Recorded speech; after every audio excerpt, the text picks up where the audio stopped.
Shalom jemaat Tuhan, berjumpa lagi kita di dalam doa malam GPL Lusai. Saya percaya setiap kita siap untuk mengikuti doa malam pada malam hari ini. Oleh sebab itu saya mengajak setiap kita umat Tuhan untuk kita senantiasa bersyukur kepada Tuhan. Sebab saya percaya ketika ucapan syukur itu dinaikkan, maka sesungguhnya hati kita boleh bersuka cita dan kita boleh menikmati doa malam hari ini dengan penuh ketenangan. Sebab saya percaya hadirat Tuhan siap melawat setiap pribadi kita. Walaupun mungkin kita mengikuti doa malam secara streaming, kita ada di rumah kita masing-masing, dimanapun kita berada, saya percaya Tuhan melawat setiap pribadi kita. Oleh sebab itu mari persiapkan hati kita Bapak Ibu malam hari ini. Kita mau menyembah Dia, kita mau meninggikan namanya, kita mau beri yang terbaik bagi Tuhan malam hari ini. Terima kasih Tuhan, terima kasih Bapak.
Ku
Setiap kami dijamah oleh Tuhan. Kiarana lama-lama ya seka. Oh terima kasih Bapa. Si kiarana labatakan nama ya seka. Si kiarana laba-laba ya seka. Yang lemah Tuhan kuatkan. Yang susah Tuhan hiburkan. Bahkan yang memiliki masalah, malam hari ini Tuhan beri jalan keluar. Sikiaran halaba-laba-laba. Mari siapkan hati kita malam hari ini. Kita mau dengar kebenaran firman Tuhan. Kebenaran yang mengubahkan hidup kita. Kebenaran yang memerdekakan hidup kita. Kebenaran yang membuat kita semakin hari semakin kuat. Sikiarana laba-laba-laba-laba-laba-laba. Terima kasih Tuhan. Hanya dekat kasih-Mu Bapa,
Shalom, salam sejahtera bagi kita semuanya, jemaat Tuhan, umat Tuhan dimanapun pada saat hari ini berada.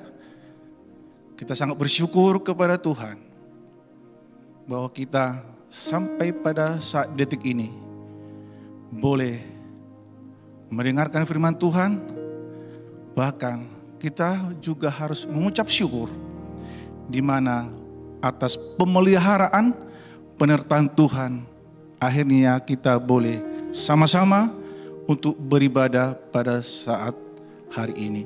Baik Bapak Ibu, Saudara kekasih, jemaat Tuhan dimanapun pada saat ini berada, mungkin yang pada saat ini boleh membuka televisi, boleh melihat di handphone, untuk pemberitaan firman Tuhan pada dua malam kita pada saat hari ini. Baik Bapak Ibu, jemaat Tuhan, mari kita buka bersama-sama Alkitab kita yang terambil dari Kisah Para Rasul pasal yang ketiga ayatnya yang ke-21. Saya akan membacakannya. Bapak Ibu Saudara yang menonton melihat tayangan ini, kita akan sama-sama menyimaknya. Demikian firman Tuhan yang terambil dari Kitab Para Rasul pasal yang ketiga ayatnya yang ke-21. Demikian, Kristus itu harus tinggal di sorga sampai waktu pemulihan segala sesuatu, seperti yang difirmankan Allah dengan perantaraan nabi-nabinya yang kudus di zaman dahulu. Bapak Ibu Saudara kekasih, di dalam nama Tuhan kita Yesus Kristus, dari ayat pembacaan kita tadi kita akan belajar bersama-sama, di mana di sana dikatakan Kristus itu harus tinggal di surga sampai waktu pemulihan segala sesuatu. Judul firman Tuhan atau tema firman Tuhan kita pada hari ini saya berikan satu judul atau tema, yaitu restorasi. Yang restorasi memiliki pengertian demikian: pengembalian atau pemulihan kepada keadaan semula. Begitu sangat penting yang harus kita ingat Bapak Ibu, bahwa sesuatu pemulihan itu sangat-sangat Tuhan perlukan. Di mana tadi kita baca, Kristus itu harus tinggal di surga sampai waktu pemulihan segala sesuatu. Kita perlu ada satu namanya kata pemulihan. Supaya apa? Supaya bisa kembali kita ke iman percaya kita, kembali ke Alkitab firman Tuhan yang merupakan pegangan di dalam kehidupan kita. Pemulihan sangat diperlukan. Mungkin pada akhir-akhir ini, saat-saat ini, kita mengalami banyak problema, masalah, bahkan mungkin ketakutan. Tetapi Bapak Ibu Saudara yang kekasih di dalam nama Tuhan Yesus Kristus, pemulihan itu sangat diperlukan bagi gereja Tuhan, umat Tuhan, untuk masuk suatu perubahan, yaitu gereja yang dewasa, jemaat yang dewasa imannya, supaya bisa mencapai satu tujuan, yaitu gereja yang kudus dan am. Hati pikiran kita perlu direstorasi, diperbaharui, supaya kembali ke Alkitab, supaya kembali ke iman yang sesungguhnya di dalam Yesus Kristus oleh pertolongan kuat kuasa Roh Kudus. Firman Tuhan perlu kita selaraskan di dalam hati dan pikiran kita, supaya kita menjadi gereja yang berkenan. Baik Bapak Ibu Saudara yang kekasih di dalam nama Tuhan kita Yesus Kristus, kira-kira apa yang perlu kita restorasi? Kira-kira apa yang perlu kita kembalikan dalam hidup kekristenan kita? Kira-kira apa yang perlu dipulihkan? Karena arti restorasi tadi ada yang berbunyi demikian: restorasi adalah pemulihan kepada keadaan yang semula. Mungkin kita sudah jatuh, mungkin kita sudah lemah, ini perlu kita pulihkan. Kira-kira apa yang perlu kita restorasi di dalam hidup kekristenan kita, Bapak Ibu Saudara kekasih. Itu yang pertama adalah dasar, pondasi. Karena di Ibrani berkata, mari kita buka ayat Ibrani pasal yang ke-11 ayat yang pertama. Demikian. Iman adalah dasar dari segala sesuatu yang kita harapkan dan bukti dari segala sesuatu yang tidak kita lihat. Artinya apa, Bapak Ibu Saudara yang kekasih? Dasar kita, iman kita perlu kita akan mau untuk suatu namanya restorasi, pemulihan. Mungkin dasar kita, pondasi kita sudah retak, mungkin sudah goyah, bahkan sudah amblas. Akhirnya membuat bangunan itu tidak lagi indah. Mungkin kehidupan kita mungkin sudah porak-poranda karena mengalami satu masalah musibah. Dan kita bertanya, kenapa ini terjadi Tuhan? Ini perlu ada satu pemulihan. Ini perlu ada satu restorasi di dalam iman kekristenan kita. Perlu kita bangun kembali pondasi yang kokoh. Perlu kita bangun kembali dasar kita, yaitu iman adalah dasar. Iman kita kepada Yesus Kristus mungkin sudah digoyahkan pada saat akhir ini, khususnya di mana kita mengalami masa-masa pandemi. Serba dibatasi, keluar tidak bisa, beribadah tidak bisa. Saya kasihkan contoh. Istilah saya adalah 3I. Kalau pemerintah berkatakan jaga imun, kalau saya bilang adalah 3I. Jaga imun, jaga iman, dan juga jaga ibadah. Tetapi kita beribadah bersama-sama sudah dibatasi, Bapak Ibu. Mungkin kita mengalami sakit penyakit, mungkin terkapar di rumah sakit, mungkin di rumah. Mungkin ekonomi kita sudah tergoncang, mungkin ekonomi kita sudah mulai turun naik, tidak baik. Di sini Bapak Ibu perlu ada satu namanya kata restorasi, yaitu pengembalian, pemulihan kepada keadaan yang semula, supaya sesuai dengan firman Tuhan, supaya kita teguh berdiri di atas kebenaran firman Tuhan, di mana Roh Kudus akan menuntun kita untuk masuk di dalam rencana Tuhan.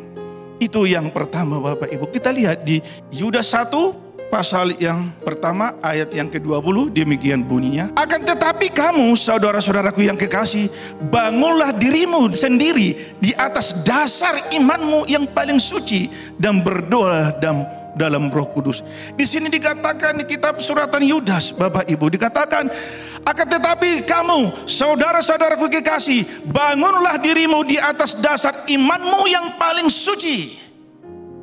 Artinya dasar iman kekristenan kita tidak bisa terkontaminasi, bercampur dengan hal-hal yang buruk, dengan dosa yang berlawanan dengan kebenaran firman Tuhan. Kita harus menjaga iman kita. Walau banyak masalah, problema di dalam kehidupan kita, Bapak Ibu, tetapi kita harus berdiri teguh di atas kebenaran firman Tuhan. Perlu kita melihat, perlu kita menilai apakah pondasi kita, apakah dasar kita, iman kita sudah goyah akhir-akhir ini. Akan tetapi kamu, saudaraku yang kekasih, bangunlah dirimu di atas dasar imanmu yang paling suci dan berdoalah dalam Roh Kudus. Kalau iman kita terkontaminasi, bercampur dengan hal-hal yang buruk, yang berbau dosa, saya mau katakan kita tidak akan mungkin bisa berdoa di dalam Roh Kudus. Ini yang perlu kita perhatikan pada akhir-hari zaman ini, pada akhir-akhir ini, Bapak Ibu Saudara kasih di dalam nama Tuhan Yesus Kristus. Dimanapun Anda pada saat ini berada, jemaat Tuhan yang mungkin melihat, menonton tayangan ini, saya mau katakan, jagalah imanmu dengan yang paling suci, dengan kudus. Jangan terkontaminasi dengan hal-hal buruk, dan jangan bercampur dengan hal-hal yang duniawi yang bertentangan dengan firman Tuhan. Supaya apa? Kita boleh berdoa dalam Roh Kudus. Roh Kudus akan menuntun kita masuk di dalam rencana Allah, rencana Tuhan. Akhirnya iman kita kokoh dan kuat. Masalah boleh ada, sakit penyakit boleh merajalela, masalah boleh ada, tapi saya mau katakan, jangan memandang itu lebih besar daripada kasih Kristus yang begitu besar luar biasa. Dia sampai mau mati tersalib di kayu salib di Kalvari hanya untuk menyelamatkan saudara dan saya. Iman kita perlu diteguhkan. Pondasi dasar kita perlu kita perbaharui. Bapak, Ibu, saudara yang kekasih, kita perlu untuk senantiasa ada di dalam hadirat Tuhan. Itu yang pertama. Yang kedua, kira-kira apa yang perlu untuk dipulihkan di dalam kehidupan kita, Bapak Ibu?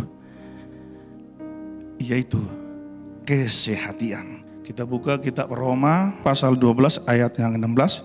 Demikian firman Tuhan. Hendaklah kamu sehat sepikir dalam hidupmu bersama. Janganlah kamu memikirkan perkara-perkara yang tinggi, tetapi arahkanlah dirimu kepada perkara-perkara yang sederhana. Janganlah menganggap dirimu pandai. Dikatakan Bapak itu, ini masalah kesehatan. Kita perlu sehati sepikir. Seperti di kisah para rasul, bagaimana jemaat mula-mula itu dengan sehati, dengan sepikir, dengan sejiwa mereka beribadah, memecah-mecahkan roti, menyelidiki firman Tuhan. Nah, ini yang perlu pada saat-saat sekarang ini, yang perlu kita akan buat di dalam kehidupan kita pribadi lepas pribadi, terutama di dalam rumah tangga. Perlu ada namanya mesbah keluarga. Kita mau berkumpul bersama-sama. Di sini perlu ada satu yang namanya pemulihan di dalam hal kesehatan. Sehati berarti sepakat, seia sekata. Supaya apa? Supaya Tuhan berkenan di dalam kehidupan kita. Kita lihat Bapak Ibu, bangunan itu bisa indah dilihat, bukan karena catnya, bentuk modelnya, tetapi bangunan itu bisa indah dipandang mata karena dasar pondasinya kuat. Kalau satu bangunan itu dasarnya pondasinya tidak kuat, maka tembok di sekelilingnya sebagus apapun, modelnya, catnya semahal apapun, maka bangunan itu akan kelihatan jelek. Karena apa? Retak, mungkin satu sisi tinggi, satu sisi pendek. Karena apa? Dasarnya, pondasinya tidak kuat. Begitu juga di dalam kehidupan kita orang percaya Bapak Ibu. Kalau dasar iman kekristenan kita tidak kuat, tidak kokoh, maka hidup kita ini akan terombang-ambing Bapak Ibu. Tidak ada satu pendirian, tidak konsisten. Kita akan senantiasa mau dan ikut-ikutan duniawi. Dan kita akan mungkin berkata, Tuhan itu tidak baik. Kenapa? Dasar kita tidak kuat. Yang kedua, sehati. Ada kesehatan. Salah satu contoh, mendirikan satu bangunan. Kalau para mandor tukang dan para pekerja, penggali pondasi, ahli di dalam masang batu bata, tidak ada kesehatan, mereka semaunya sendiri. Apakah bisa bangunan itu berdiri dengan megah? Apakah bisa bangunan ini bisa terbangun, bisa menjadi satu bangunan? Sama katakan Bapak Ibu, sangat-sangat diperlukan pada hari-hari ini hal kesehatan. Sehati suami istri, sehati di dalam keluarga, sehati di dalam pelayanan. Supaya apa? Supaya tercipta satu bangunan yang indah, megah. Akhirnya orang akan melihat, wow, itu bangunan siapa? Yang punya siapa? Tukangnya siapa? Dan itu juga akan terjadi di dalam hal iman kekristenan kita itu Bapak Ibu saudara kekasih. Kalau dasar kita kuat kokoh dan kita sehati, maka pribadi pas pribadi akan dilihat orang indah dan akan berkata, itu siapa? Gerejanya di mana? Pendetanya siapa? Dia pelayanan di mana? Kenapa Bapak Ibu? Kita ini adalah suratan Kristus yang senantiasa terbuka, bisa dibaca orang setiap saat, setiap hari. Maka jadilah kita teladan dan contoh. Saya katakan, saya buat kepanjangan sehati, sehat harga mati. Kenapa Pak Daniel? Sehat harga mati. Sehati itu kalau kita sehat jasmani dan rohani, saya mau katakan Tuhan pasti akan memberkati kita setiap pribadi lepas pribadi. Sehati saya pikir bisa terjadi kalau tiap-tiap pribadi tidak egois. Sehati itu akan boleh terjadi di dalam rumah tangga, di dalam pekerjaan, di dalam pelayanan.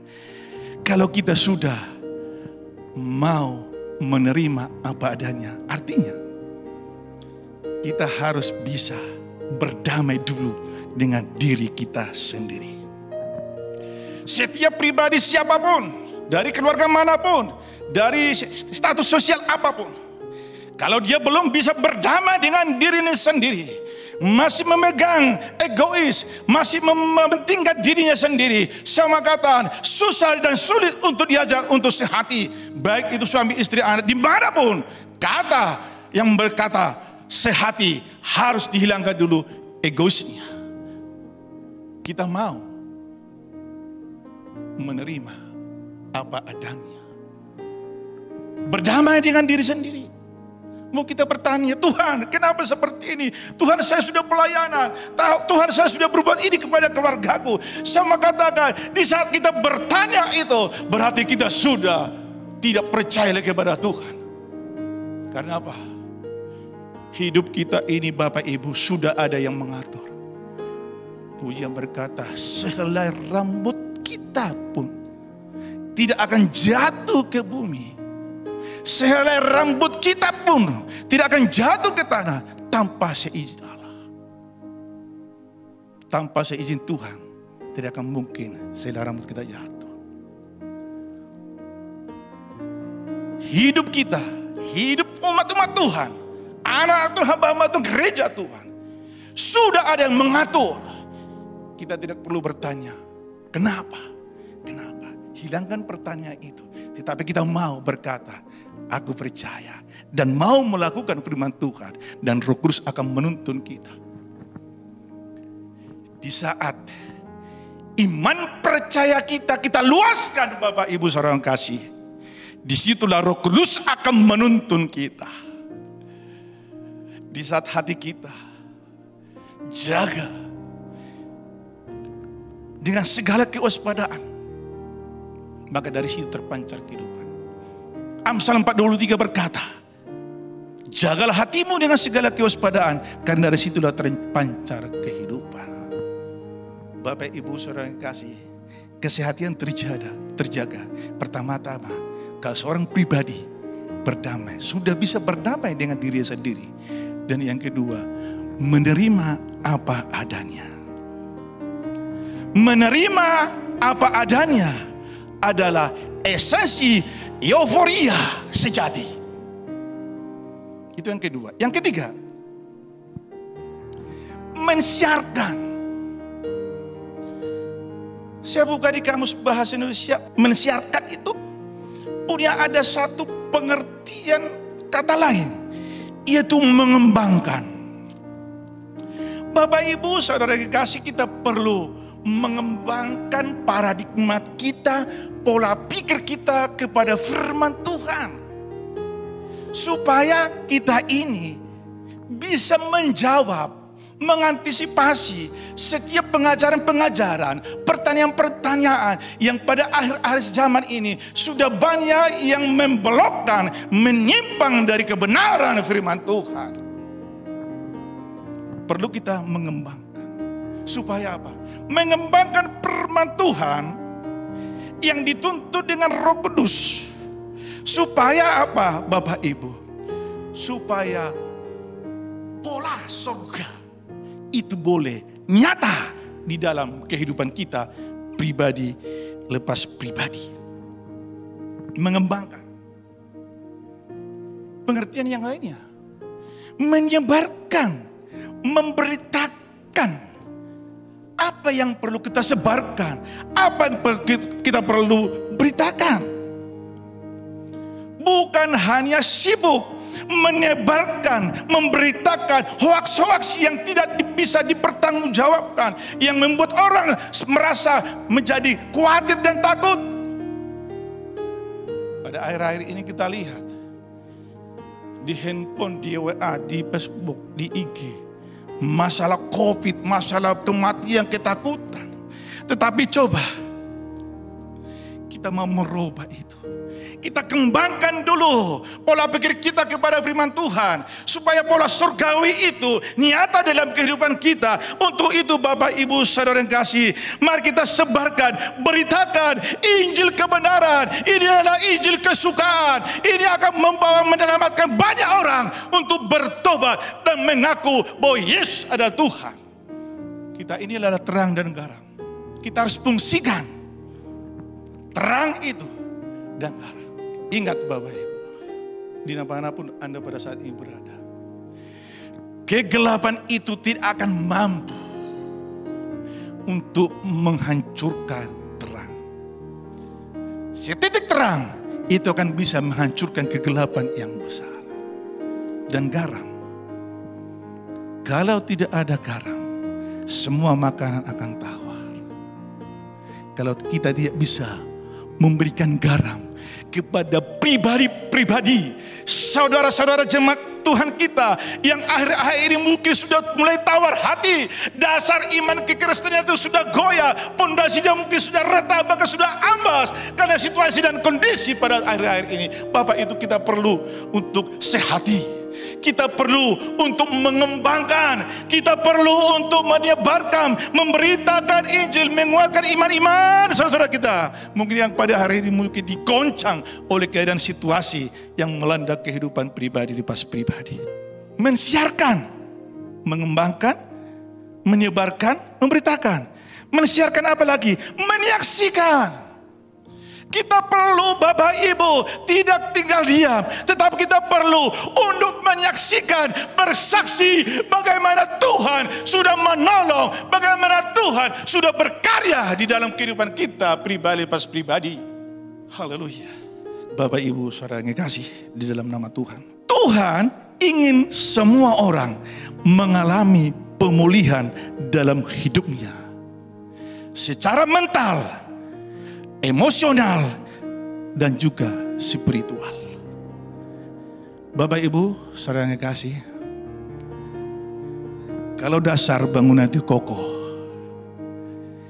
dan para pekerja sehati dan mau mengembangkan, memberitakan, dan juga menyaksikan, itu akan terbentuk satu bangunan yang indah. Dan itu menjadi suatu bangunan yang penuh kesaksian. Begitu juga di dalam kehidupan kekristenan kita, Bapak Ibu Saudara kekasih. Kalau dasar pondasi kita sudah kokoh kuat, maka kita akan membangun iman kita di atas Kristus Yesus, batu karang yang teguh. Kita sehati dan mau mengembangkan pola pikir kita akan firman Tuhan. Mau diajari, mau dibimbing, dituntun, dan juga mau memberitakan dan juga bersaksi. Maka kehidupan kekristenan kita adalah kehidupan yang indah, yang enak dipandang mata, dan kita menjadi seorang jemaat gereja Tuhan yang penuh hidupnya dengan kesaksian.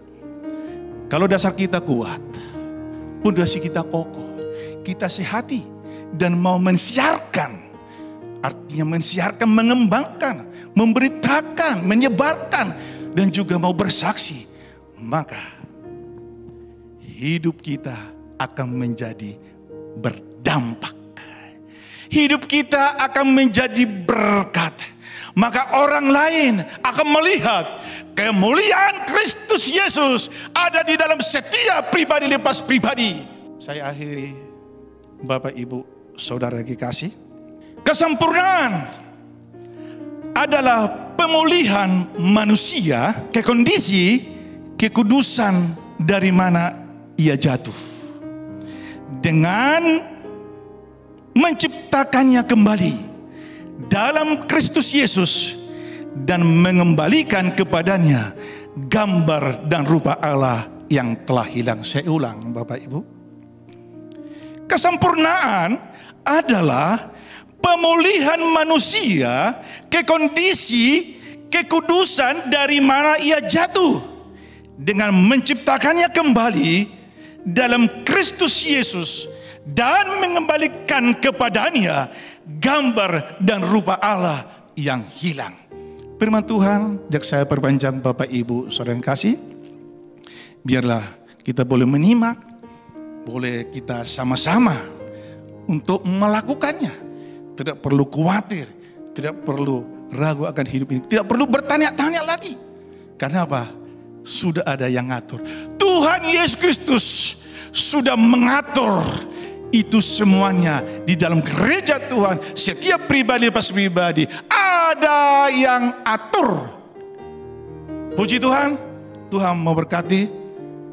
Kita akan tundukkan kepala, kita akan sama-sama berdoa.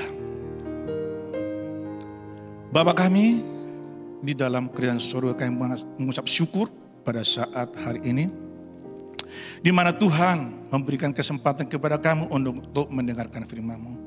Biar setiap firman yang kami dengarkan, walaupun terbatas waktunya, terbatas di dalam untuk Tuhan menyampaikannya, biarlah itu boleh kami, setiap pribadi yang mendengar, dikuatkan, diteguhkan iman percaya kami.